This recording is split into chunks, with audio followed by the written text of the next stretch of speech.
بسم اللہ الرحمن الرحیم۔ شروع اللہ کے نام سے جو بڑا مہربان نہایت رحم والا ہے۔ رب کو پیارے رب راضی ہے نہاتے، ان رب کو پیارے رب راضی ہے نہاتے، ایوین پیر چوم دے اسی اللہ والیاں دے، ان رب کو پیارے رب راضی ہے ناتے، ایوین پیر چوم دے اسی اللہ والیاں دے، ان رب کو پیارے خالق دی کل خدائی اے اناد بادشاہی، خالق دی کل خدائی اے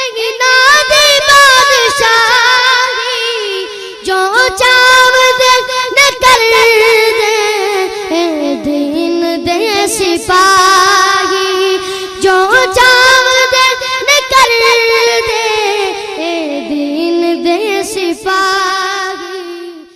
اللہ بإذنہ وسراجا منیرا، اشہد انہ صلی اللہ تعالی علیہ وسلم بلغ الرسالہ ونصح الامہ وکشف الغمہ وجل الظلمہ وجاہد فی سبیل اللہ وعبد ربہ حتی اتاہ الیقین۔ اللہم صلی علی سیدنا محمد وعلی آل سیدنا محمد وبارک وسلم۔ السلام علیکہ ایہا النبی ورحمۃ اللہ وبرکاتہ۔ اللہم صلی علی محمد وعلی آل محمد کما صلیت علی ابراہیم وعلی آل ابراہیم انکا حمید مجید۔ اللہم بارک علی محمد وعلی آل محمد کما بارکت علی ابراہیم وعلی آل ابراہیم انکا حمید مجید۔ اما بعد فاعوذ باللہ من الشیطان الرجیم، بسم اللہ الرحمن الرحیم۔ ان اللہ وملائکتہ یصلون علی النبی یا ایہا الذین آمنوا صلوا علیہ وسلموا تسلیما۔ اللہم صلی وسلم علی رسولک الکریم وآلہ الطاہرین، رب اغفر وارحم وانت خیر الراحمین۔ اللہم صلی وسلم علی رسولک الکریم وآلہ الطاہرین، رب اغفر وارحم وانت خیر الراحمین۔ اللہم صلی وسلم علی رسولک الکریم وآلہ الطاہرین، رب اغفر وارحم وانت خیر الراحمین۔ اللہ تعالیٰ کا شکر ہے، اس کا کرم ہے، اس کا احسان اور فضل ہے کہ اس نے ہمیں ایک مرتبہ پھر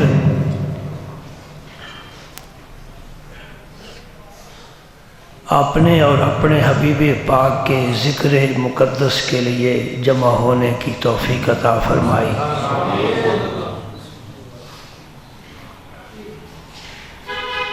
بغیر کسی تمہید کے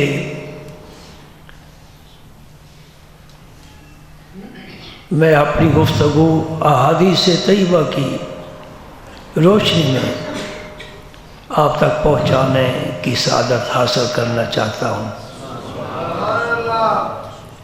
موضوع آپ کے علم میں ہے، گزشتہ اور گزشتہ سے پیوستہ محفل میں درود پاک کے فضائل کا ذکر ہوا ہے۔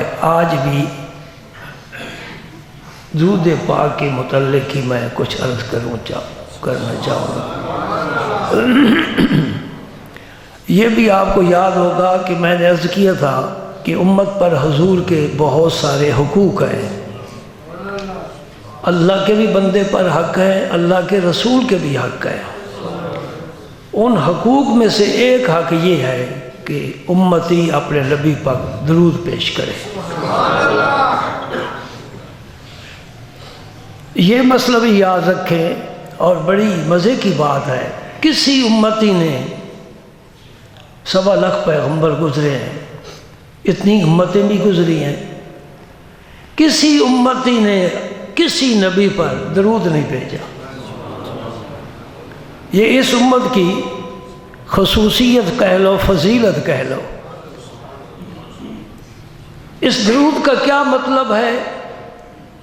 سجدے کرو رب کے ساتھ رابطہ، درود پڑھو اللہ کے نبی کے ساتھ رابطہ، اور اس رابطے سے فیض ملتا ہے۔ اللہ کا ذکر کرنے سے اللہ پاک راضی ہوتا ہے۔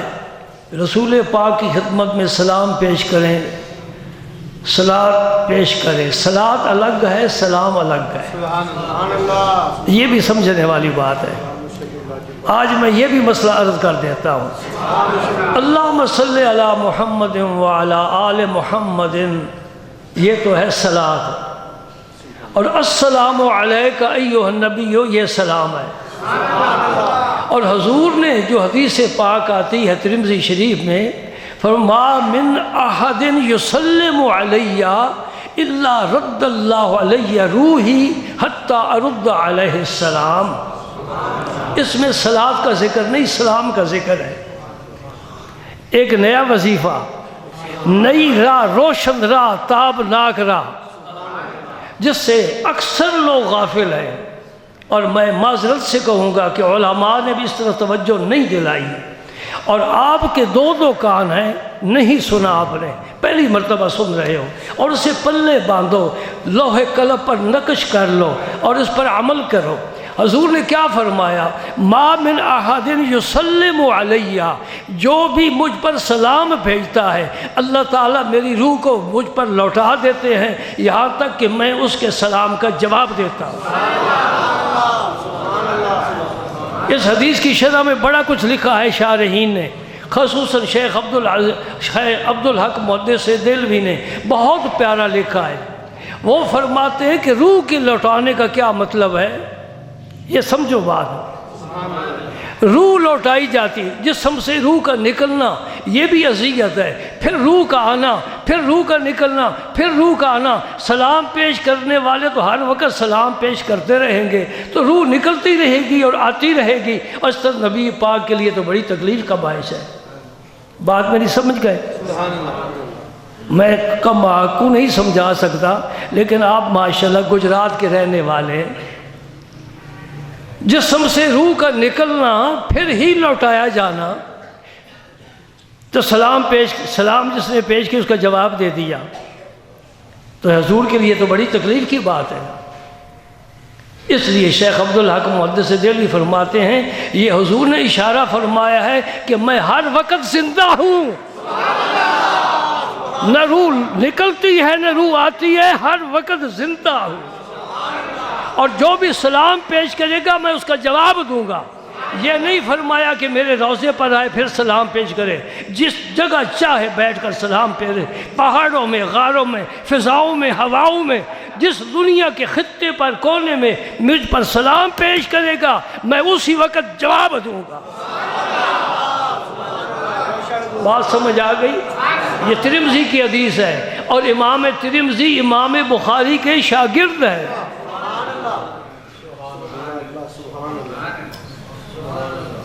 یہ مسئلہ ایک حیات النبی کا ہے۔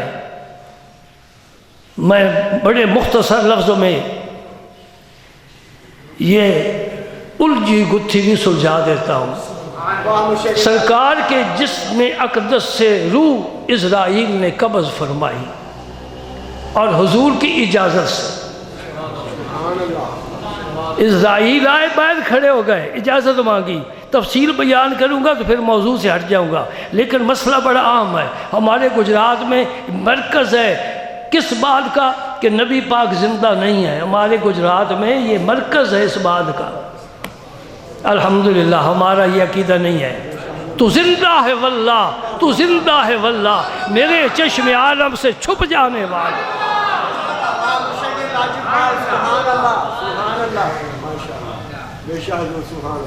ہاں یہ موضوع بڑا نازک ہے، بڑا نازک ہے۔ دلائل اس وقت میرے سامنے حاضر ہے اللہ کے فضل سے، لیکن میں بس ایک ہی مسئلہ بیان کر کے فارغ ہو جانا چاہتا۔ جبریل حضرت اسرائیل آئے، دروازے سے باہر کھڑے ہو گئے، اندر آنے کی اجازت طلب کی، سرکار نے اجازت فرمائی، تفصیلی واقعہ ہے پھر کبھی انشاءاللہ۔ آپ نے جب اجازت فرمائی اندر آ گئے تو السلام عرض کرتے ہیں، رب نے مجھے بھیجا ہے یا رسول اللہ، اس نے مجھے حکم دیا ہے، میرے حبیب سے پوچھو، آنا چاہتا ہے لے آؤ، رہنا چاہتا ہے چھوڑ کر آ جاؤ۔ تیری زندگی اور ہے، میری زندگی اور ہے، نبی کی زندگی اور ہے، ہمارا مرنا اور ہے۔ نبی کے لیے موت کا لفظ استعمال ہوتا ہے لیکن اس کا مفہوم اور ہے۔ اب مختصر بات ہے کہ روح مبارک کو آپ کے جسد اقدس سے قبض کر لیا گیا۔ کل من علیہا فان، سورہ رحمان۔ کل نفس ذائقۃ الموت، ایک آن کے لیے، ایک لمحے کے لیے عقیدہ دے رہا ہوں، قبول کریں۔ ایک آن کے لیے سرکار کی روح مبارک جسد اقدس سے اس آیت کریمہ، اس حکم کے مطابق قبض کی گئی، جسم سے الگ کی گئی۔ اب اس روح کا مستقر کیا ہے؟ مستقر، مستقر سمجھتے ہو؟ تمہارا یہ مستقر ہے، میرا یہ مستقر ہے۔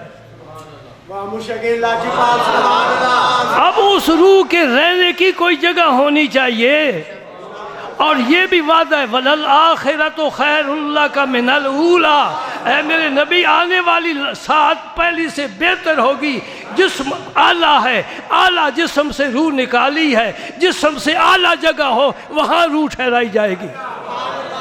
اب میں سوال کرتا ہوں، پوری کائنات سے باہر نکل جاؤ، کوئی جگہ ایسی ہے؟ عرش ہے، لوح ہے، قلم ہے، جنت ہے، کیا جگہ ہے جو رسول پاک کے جسم سے افضل ہو؟ لہذا جب کائنات میں کوئی چیز افضل نہ ملی، اللہ نے حکم دیا واپس اسی جسم میں لوٹا دو۔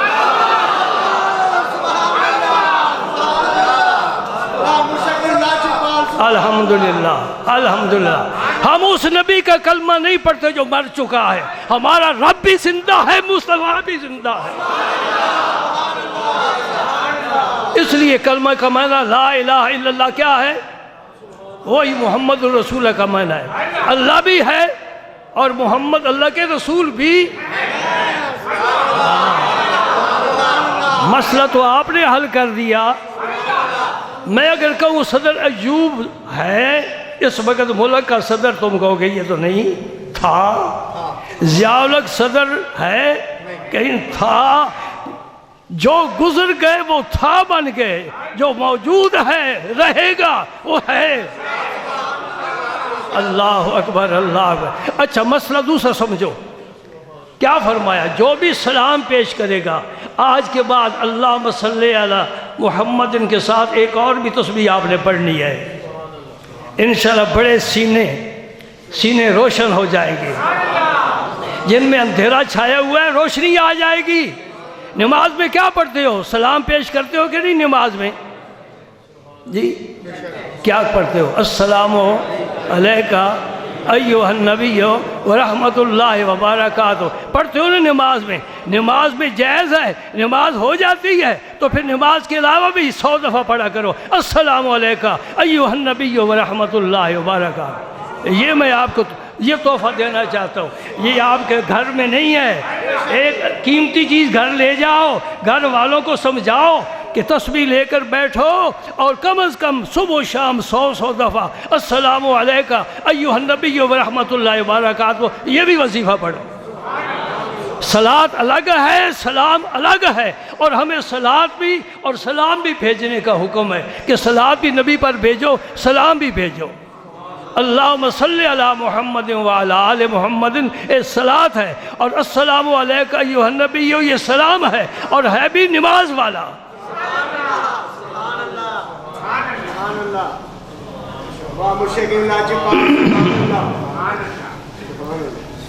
اللہ پاک نے حکم دیا ہے، حکم دیا ہے کن کو؟ ایمان والوں کو، جنہیں ایمان کی دولت عطا نہیں فرمائی ان سے مطالبہ نہیں ہے کہ تم بھی درود پڑھو۔ یا ایھا الذین آمنو،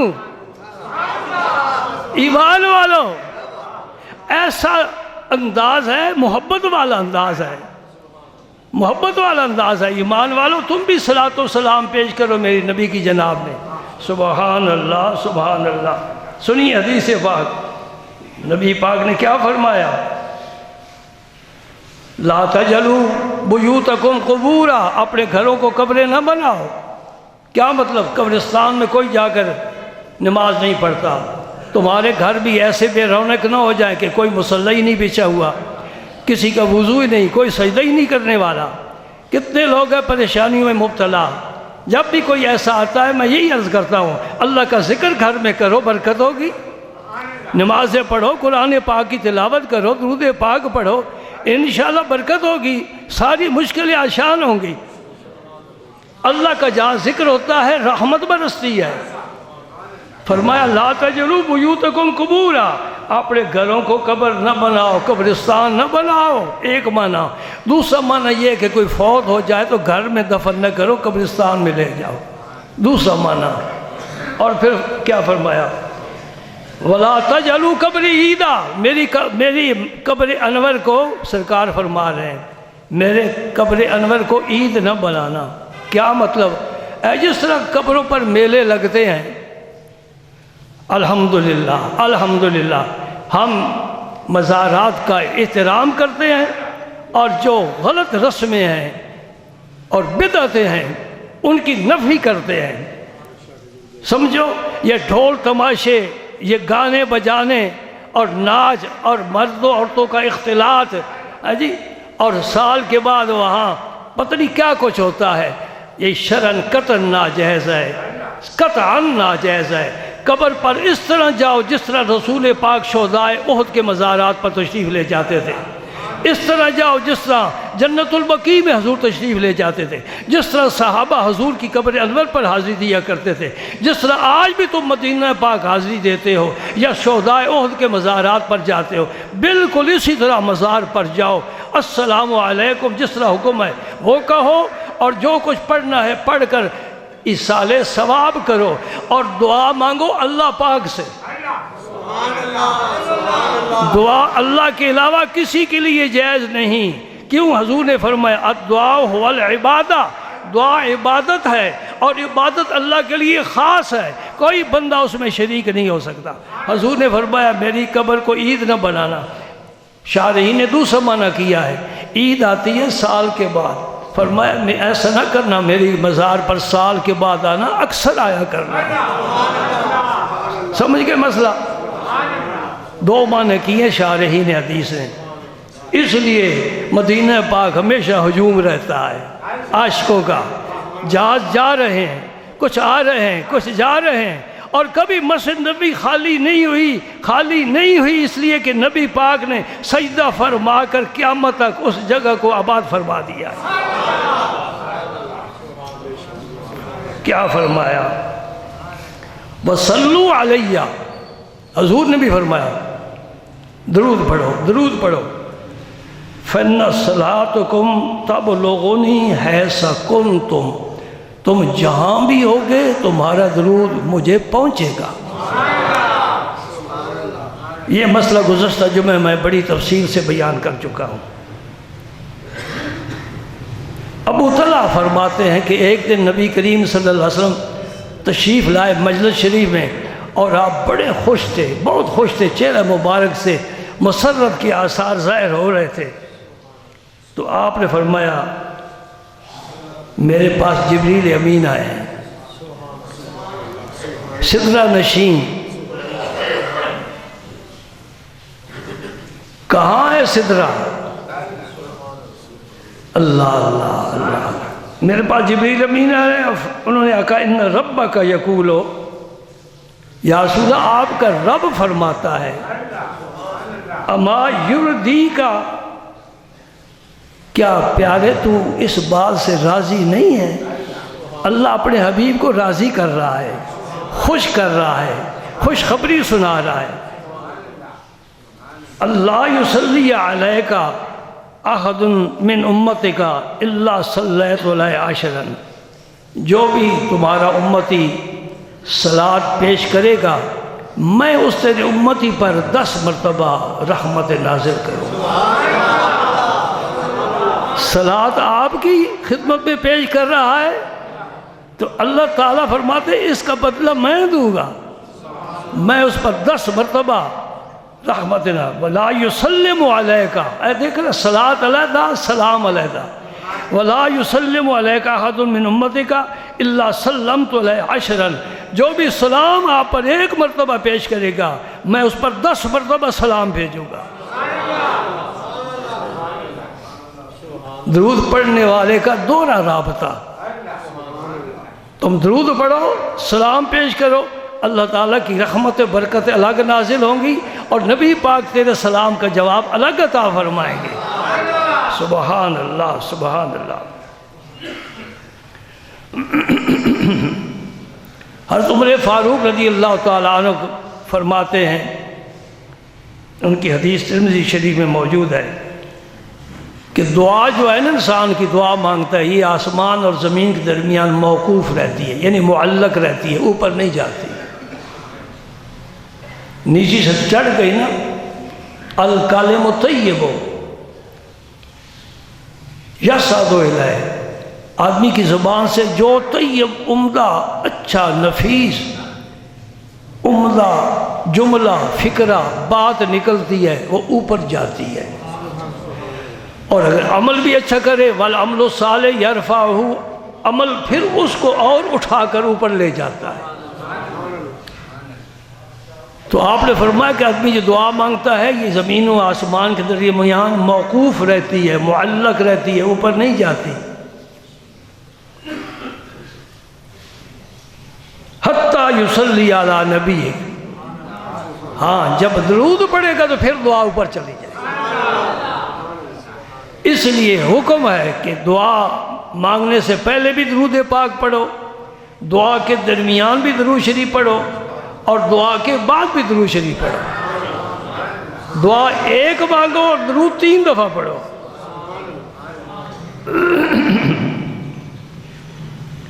فضالہ بن عبید فرماتے کہ ہم نبی کریم صلی اللہ علیہ وسلم کی خدمت اقدس میں حاضر تھے، ایک شخص آیا، اس نے آ کر نماز پڑھی، نماز پڑھ کر دعا مانگتا ہے۔ دعا کیا ہے؟ اللہ مغفر لی وارحمنی، اے اللہ مجھے بخش دے، مجھ پر رحم فرما۔ آپ لوگ جو دعا مانگتے ہو درود کے بعد کون سی ہے؟ رب اغفر وارحم، اس کا کیا معنی ہے؟ رب بخش دے تو رحم فرما۔ یہ 2 نعمتیں مل جائیں نا سمجھو سب کچھ مل گیا۔ رب نے بخش دیا بندے کو اور بندے پر رب نے رحم فرما دیا، پھر اسے اور کیا ہے چاہیے؟ ہاں، کسی کا سادہ سا شعر ہے، نعمتیں دونوں عالم کی دے کر مجھے، نعمتیں دونوں عالم کی دے کر مجھے، پوچھتے ہیں بتا اور کیا چاہیے؟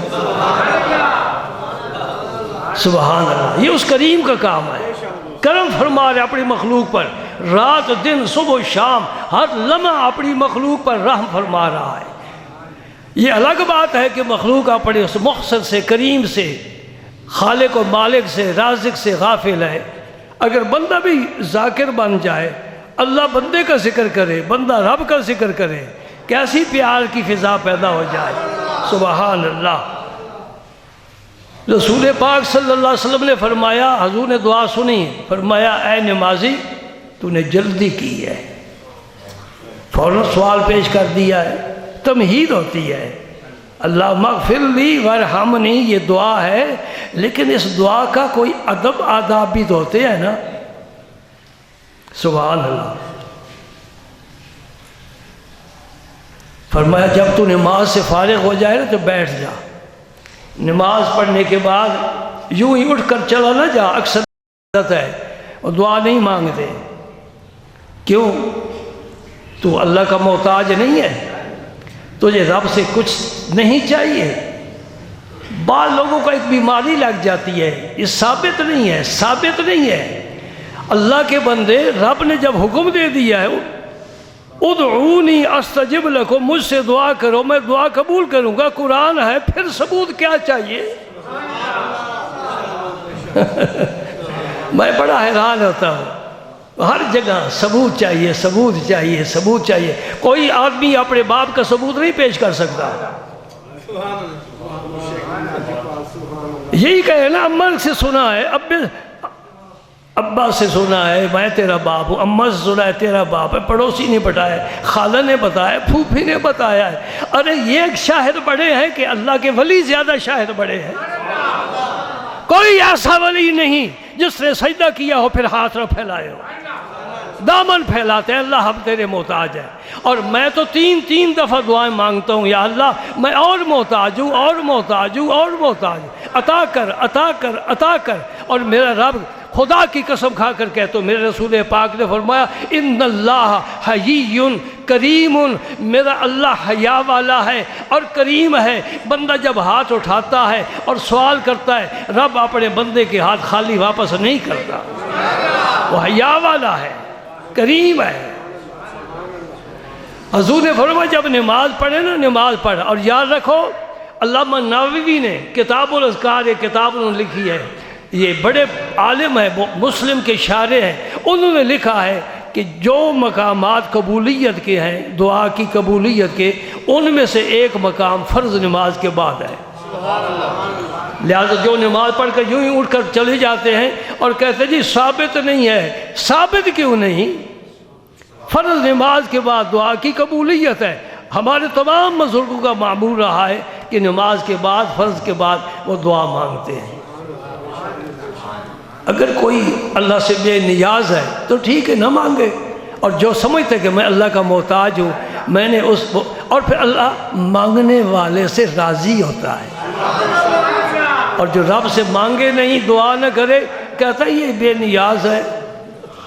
حضور نے فرمایا جب تو نماز پڑھے تو بیٹھ جا اور فحمد اللہ بما هو اہلہ، پہلے اللہ کی حمد کر، الحمدللہ رب العالمین الرحمن الرحیم مالک یوم الدین۔ یہ وہ حمد ہے جو عرش سے آئی ہے، خود رب نے اپنی حمد ہمیں سکھائی ہے، اس سے بہتر حمد پھر کیا ہو سکتی ہے؟ فرمایا وصلی علیہ، پھر مجھ پر درود بھیج۔ یہ دعا کے آداب میں سے ہے، پہلے اللہ کی حمد کر، پھر درود بھیج، ثم ادعو، پھر اپنے رب سے دعا کر۔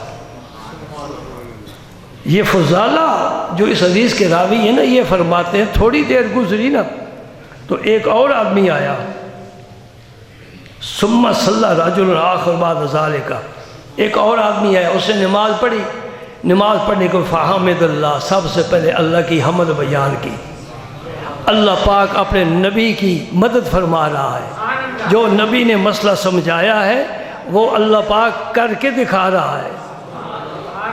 یہ رابطے ہیں نا، فاصلے نہیں ہیں، رابطے ہیں۔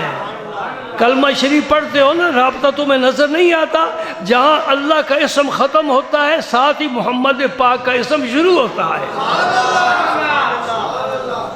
وہ جو دوسرا آدمی آیا اس نے نماز پڑھی، نماز پڑھنے کے بعد اللہ کی حمد کی، حمد کرنے کے بعد اس نے پھر درود پاک پڑھا۔ جب حضور نے سنا نا تو فرمایا ایھا المصلی، او نمازی، ادعو، تو جب مانگ دعا تیری قبول ہو جائے۔ وضو کے بغیر نماز نہیں نہ ہوتی، تو نے وضو کر لیا ہے، یعنی نماز کا دعا کا جو آداب تھے پورے کر لیے ہیں، اب مانگ تیری دعا قبول کی جائے گی۔ اسی کے ساتھ ایک دوسری حدیث بھی ہے، وہ بھی بہت پیاری ہے۔ عبداللہ ابن مسعود فرماتے ہیں، یہ بڑے جلیل القدر صحابی ہیں عبداللہ ابن مسعود، نبی پاک نے فرماتے تھے یہ علم کا تھیلا ہے، یعنی سارا اس میں علم بھرا ہوا ہے۔ ایک دن قرآن پاک پڑھ رہے تھے، اپنے ذوق میں آپ سرکار کھڑے ہو کر سنتے رہے، فرمایا جس نے قرآن پڑھنا سیکھنا ہو عبداللہ ابن مسعود سے سیکھے۔ اور یہ وہی عبداللہ ابن مسعود ہے جو مکے کی وادیوں میں اہل عرب کی بکریاں چرایا کرتے تھے۔ نبی پاک ایک دفعہ تشریف لے گئے، یہ باتیں بھی اسے سمجھ لو جس طرح چائے میں چینی ڈالتے ہو، اگر شوگر نہیں ہے نا، اور اگر زعفران بھی ڈالو تو سبحان اللہ پھر بڑا مزہ نہیں آ جائے گا۔ عبداللہ بن مسعود بکریاں چراتے تھے اور مزدوری لیتے تھے مکہ مکرمہ کی وادی میں۔ ایک دن سرکار دو عالم تشریف لے گئے اور ابو بکر صدیق ساتھ تھے۔ ابو بکر صدیق نے فرمایا عبداللہ جانتے تو تھے نا یہ بھی مکے کے رہنے والے، وہ بھی مکے کے رہنے والے، عبداللہ کوئی دودھ دے دے، چاہا کہ میں سرکار کو پیش کروں۔ عبداللہ نے کہا مجھے اپنے مالک نے اجازت نہیں دی، بڑی امانت ہے، بڑی دیانت ہے، اور اکثر اہل عرب اپنے چرواہوں کو اجازت دیتے تھے، کوئی مسافر ملے اور اسے دودھ کی ضرورت تو دودھ پلا دینا، یہ عربوں کی سخاوت ہے۔ انہیں کہا جی دودھ مجھے اجازت نہیں۔ نبی پاک صلی اللہ علیہ وسلم نے فرمایا ایک ایسی بکری جس پر نر نہ بیٹھا ہو وہ ہمیں دے دے۔ سمجھ رہے ہیں نا میری بات؟ نر بیٹھتا ہے، بکری حاملہ ہوتی ہے، پھر اس بچے دیتی ہے، پھر اس میں دودھ آتا ہے، ابھی یہ کنواری ہے، فرمایا ایک بکری دے۔ انہوں نے کہا جی یہ ایک بکری ہے۔ انہوں نے کہا کیا کرنا انہوں نے؟ سرکار نے پشت پر اپنا ہاتھ پھیرا، دست رحمت پھیرا، دست کرم پھیرا، اس نے اپنی ٹانگیں چوڑی کر دی۔ جب بکری دودھ دینے پہ آتی ہے تو ٹانگیں چوڑی کرتی ہے، تو اس کے پستان دودھ سے بھر گئے۔ حضور نے فرمایا ابو بکر دو لو، یہ تو اب ادھر سے آ رہا ہے، یہ ادھر سے آ رہا ہے، یہ سرکار کا معجزہ ہے، یہ رب کا کرم ہے، نبی کی خدمت ابو بکر صدیق سے کرا رہا ہے، مدد خود فرما رہا ہے۔ یہ ہے عبداللہ بن مسعود۔ میں ان کے بڑے فضائل اگر بیان کرنا چاہوں تو الحمدللہ اللہ پاک نے مجھے یہ ذوق دیا ہے، شوق دیا ہے، محبت دی ہے۔ عبداللہ بن مسعود رضی اللہ تعالیٰ عنہ فرماتے ہیں کہ کنت اصلی والنبی و ابو بکر و عمر معاہو، میں نماز پڑھ رہا تھا، آپ بھی تشریف فرما تھے، ابو بکر صدیق بھی، عمر فاروق بھی، دو نام لیے ہیں، یہ سنی ہے۔ عبداللہ بن مسعود اہل سنت میں جو ہیں، یہ نام ہم نے نہیں جوڑے، یہ ازل سے اکٹھے آئے ہیں۔ ایک بات آپ کو سناؤں، حضرت امام جعفر صادق، اے فقہ جعفریہ والے، ان سے کہنا، امام جعفر صادق سے کسی نے پوچھا کہ ابو بکر اور عمر رضی اللہ عنہما کا زندگی میں حضور کے ساتھ کیا تعلق تھا؟ فرمایا جا کر روضہ پاک میں دیکھ لے، جو آج ہے یہی زندگی میں بھی تھا۔ اور فقہ جعفریہ ہمارے پاس ہے، تو کہاں سے لے کر آیا ہے؟ ہمارے امام اعظم جن کے ہم مقلد ہیں، 2 سال امام جعفر صادق اور امام محمد باقر سے علم حاصل کیا ہے۔ یہ ائمہ اہل بیت 2 امام، جلیل القدر امام، امام باقر، علم کی وجہ سے باقر کہلاتے ہیں، اور ان کے فرزند امام جعفر صادق یہ ہمارے امام اعظم کے استاد ہیں۔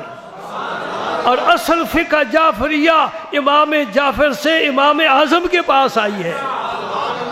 اور امام اعظم فرمایا کرتے تھے لولا سنتان لہلک النعمان، ان کا نام اصل تو نعمان ہے نا، فرماتے اگر میری زندگی میں یہ 2 سال نہ ہوتے تو میں تو ہلاک ہو جاتا، یعنی اہل بیت کا علم مجھے نہ ملتا تو پھر مجھے کچھ بھی نہیں حاصل ہوا۔ تو عبداللہ ابن مسعود فرماتے ہیں کہ ابو بکر صدیق بھی بیٹھے تھے، عمر فاروق بھی حضور کے پاس بیٹھے تھے، اور میں نے آ کر نماز پڑھی۔ یہ نماز کیسی تھی؟ نوافل، سبحان اللہ۔ فلما جلستو بدأت بالثناء علی اللہ تعالی ثم الصلاۃ علی النبی صلی اللہ علیہ وسلم۔ کہتے جب میں فارغ ہو گیا نا تو سب سے پہلے میں نے اللہ کی حمد و ثنا کی، اور اس کے بعد پیارے نبی پاک میں نے درود بھیجا۔ حضور سن رہے ہیں، واہ بھائی واہ، حضور سن رہے ہیں۔ کہتے میں نے جب اللہ کی حمد کی اور درود پاک پڑھا، ثم دعا، تو پھر میں نے دعا مانگی لنفسی اپنے لیے، فقال النبی، نبی کریم صلی اللہ علیہ وسلم نے عبداللہ ابن مسعود کو مخاطب ہو کر فرمایا سل توتا، سل توتا، 2 دفعہ فرمایا۔ یہ بھی ترمذی شریف کی حدیث ہے۔ فرمایا عبداللہ مانگ، تجھے دیا جائے گا، مانگ تجھے دیا جائے گا۔ وہ اللہ کی حمد بھی کر چکا ہے اور پھر درود بھی پیش کر رہا ہے، اور پھر تیسرا مزہ یہ ہے کہ اللہ کے نبی کے پاس بیٹھا ہے، چوتھا مزہ یہ ہے کہ مسجد نبی میں بیٹھا ہے، رحمتیں اور برکتوں کے گھر میں بیٹھا ہے۔ سل توتا، سل توتا، مانگ تجھے دیا جائے گا۔ یہ آداب ہے درود پاک کے اور دعا کے۔ ایک حدیث سن لو تو پھر یہ ذخیرہ ختم نہیں ہو سکتا، وقت ہی ختم ہوتا ہے۔ البخیل، نبی پاک صلی اللہ علیہ وسلم نے فرمایا ایک تو کنجوس ہوتا ہے نا، مال دولت کا، روپیہ پیسہ اللہ کے راہ میں خرچ نہیں کرتا، وہ بخیل ہوتا ہے، زکوٰۃ نہیں دیتا، کنجوس ہے وہ، اور بخیل کبھی جنت میں نہیں جائے گا۔ بخیل ارب ود زاہد بحر و بر، بہشتی نہ باشد بحکم خبر۔ سعدی صاحب نے حدیث پاک کا ترجمہ کر دیا ایک شعر میں، بخیل ارب ود زاہد، کر لو سجدے جتنے چاہو، کنجوسی ہے جی۔ ایک بخیل وہ ہے، فرمایا الذی من ذکرت عندہ فلم یصلی علیہ، جو مجھ پر درود، میرا نام سنتا ہے درود نہیں بھیجتا، نام سنتا ہے درود نہیں بھیجتا۔ اب ایک اور مسئلہ، آپ اپنے دکان پر بیٹھے ہیں، گھر میں بیٹھے ہیں، دفتر میں بیٹھے ہیں، جہاں بیٹھے ہیں، مؤذن کی اذان آتی ہے کسی مسجد کے، تو اس کا جواب دینا واجب ہے۔ ایک مؤذن کی اذان کا جواب دینا واجب ہے، اور آپ جواب دے کر فارغ ہو گئے، درود شریف پڑھ لیا، دعا مانگ لی، آپ نے وہ حق ادا کر دیا۔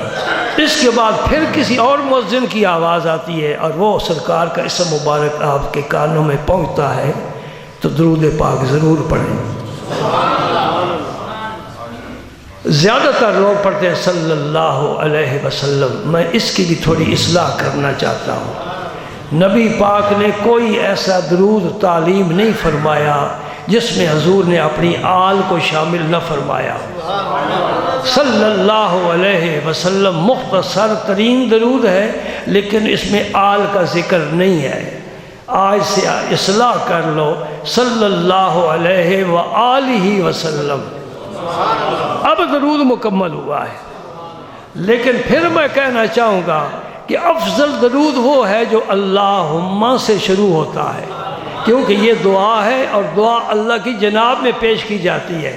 صلی اللہ علیہ وآلہ وسلم یہ بھی درود ہے، لیکن افضل درود وہ ہے جو اللہم سے شروع۔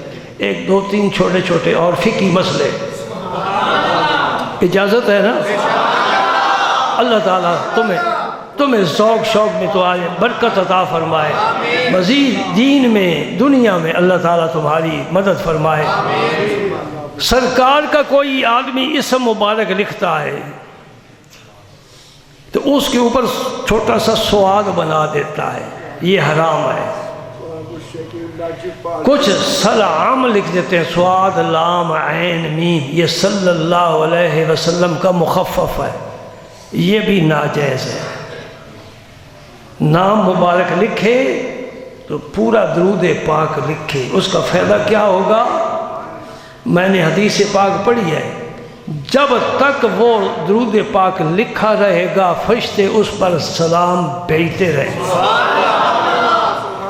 تم نے اکاؤنٹ کھول لی، اللہ کے بینک میں خزانے میں اکاؤنٹ کھلوا لیا ہے، جب تک وہ لکھا رہے گا تم پر فرشتے مسلسل صلاۃ و سلام، رحمت برکت اللہ کے حکم سے نازل کرتے رہیں گے۔ لہٰذا اس مبارک پر صرف سواد نہ لکھیں، سلام نہ لکھیں، پورا درود لکھیں، یا زبان سے کہہ لیں درود پاک جب بھی سرکار کے اسم مبارک۔ بعض دفعہ سرکار کے اسم کسی کے نام کا جز بن جاتا ہے، محمد علی، وہاں مراد سرکار کی ذات نہیں ہے، لا وہاں درود پڑھنے لکھنے اس کی ضرورت نہیں ہے، یہ اس آدمی کا نام ہے اور بڑا پیارا نام. صرف محمد بھی نام ہو سکتا ہے، محمد احمد بھی نام ہوتا ہے جی. یہ نام جس کا بھی بن جائے پھر اس کا یہ ذاتی نام بن گیا، اس کے ساتھ درود پاک پڑھنے لکھنے کی ضرورت نہیں ہے. اچھا اگر انگلش میں آپ نام لکھتے ہیں سرکار کا جی MO آگے کیا بھائی، تو مخفف بھی لکھتے ہیں. کاش کہ میں بھی تھوڑی انگلش پڑھا ہوتا نا تو پھر میں آپ کو سمجھا جاتا، لیکن آپ میری بات سے سب کچھ سمجھ گئے ہیں اور میں بات سمجھانا ہی چاہتا ہوں بغیر میرے کہنے کے آپ سمجھ جائیں تو اچھا رہ جاتا ہے. بعض سرکار کا اسم جو ہے اس کے سپیلنگ ذرا زیادہ بن جاتے ہیں، اس کو مخفف کر کے لکھتے ہیں اور جو ڈبل M ہے اس کو چھوڑ دیتے ہیں. یہ سخت گناہ ہے، سخت گناہ ہے، سخت گناہ ہے. اسی طرح ایک اور مسئلہ، بعض بچوں کے نام ہم پیار سے احمد رکھتے ہیں تو بلاتے جب نا احمد احمد، یعنی الف پر زبر نہیں زیر پڑھتے ہیں. میں اسے سمجھتا ہوں کہ حرام کام ہے، یہ حرام ہے، گناہ ہے. نبی کے اسم پاک کو تم نے بگاڑا ہے، اب اس کا کوئی معنی نہیں رہا. وَمُبَشِّرًا بِرَسُولٍ يَأْتِي مِن بَعْدِ اسْمُهُ، سارے کہہ دو نا اسمہ. یہ عیسیٰ علیہ السلام نے خطبہ دیا ہے بنی اسرائیل کے سامنے اور وہاں بڑے خوش ہو کر بتا رہے ہیں کہ میں تمہیں بشارت سنا کر جا رہا ہوں، میرے بعد ایک ذی شان نبی آئے گا، ان کا اسم مبارک کیا ہوگا؟ ایک دفعہ پھر کہو. بڑا لطف آیا، بڑا سرور آیا. وَمُبَشِّرًا بِرَسُولٍ يَأْتِي مِن بَعْدِي اسْمُهُ احمد احمد احمد. اب یہ آپ کی ذمہ داری ہے، ابھی کسی سے سنیں، کسی عورت سے یا مرد سے وہ اپنے بیٹے یا پوتے کا نام احمد لیتی ہے، اسے کہو نام احمد کو. اگلے دن میرے پاس دم کرانے کے لیے ایک بزرگ آگے شہر بیٹھے ہوں گے، ماشاء سفید ریش ہیں، سکول ٹیچر تھے، ریٹائر ہو گئے اور آتے ہیں نظامی ہیں. میرے ہاتھ پر انہوں نے بیعت کی ہے تو میں نے نام پوچھا، انہوں نے کہا احمد احمد. اوہو، میں نے کہا دھوپ میں سفید کیے ہیں بال سفید دھوپ میں کیے ہیں. آپ ہی ہیں نا، بیٹھے رہے، بیٹھ جائیں. اصلاح کرنا ہر کلمہ گو کا فرض ہے. کنتم خیر امت اخرجت للناس تأمرون بالمعروف تنہون عن المنکر وتؤمنون باللہ. تم بہتر امت اس لیے ہو کہ تم نیکی کا حکم دیتے ہو اور ناجائز کاموں سے لوگوں کو روک دے ہو. پنجابی جو کہنے اس نے منہ گگڑیاں پائی ہیں. گگڑیاں سمجھ دے ہو، دیہاتوں میں ہوتی ہیں، تمہارے پاس نہیں ہوتی. اور جس نے منہ گگڑیاں نہ بول نہیں سکتا، منہ بھرے ہوندہ اس دا وہ گگڑیاں پھل جانے ہیں. اچھا سارے لکھے پڑھے بیٹھے ہو، آئیو ملک صاحب بھی میرے سامنے بیٹھے، ماشاءاللہ حکیم صاحب بھی لالا موسی سے تشریف لائے ہیں. میں آپ سے دعوت دیتا ہوں اس لفظ کا اردو یا انگلش میں ترجمہ کر کے دکھاؤ. گگڑیاں کا جی. تو میرے کہنے کا مقصد یہ ہے وَلْتَكُمْ مِنْكُمْ أُمَّةٌ يَدْعُونَ إِلَى الْخَيْرِ وَيَأْمُرُونَ بِالْمَعْرُوفِ وَيَنْهَوْنَ عَنِ الْمُنْكَرِ. تم میں سے ایسے خوش نصیب لوگ ہونے چاہیے جو نیکی کا حکم دیں اور گناہوں سے روکیں. وآخر دعوانا الحمد.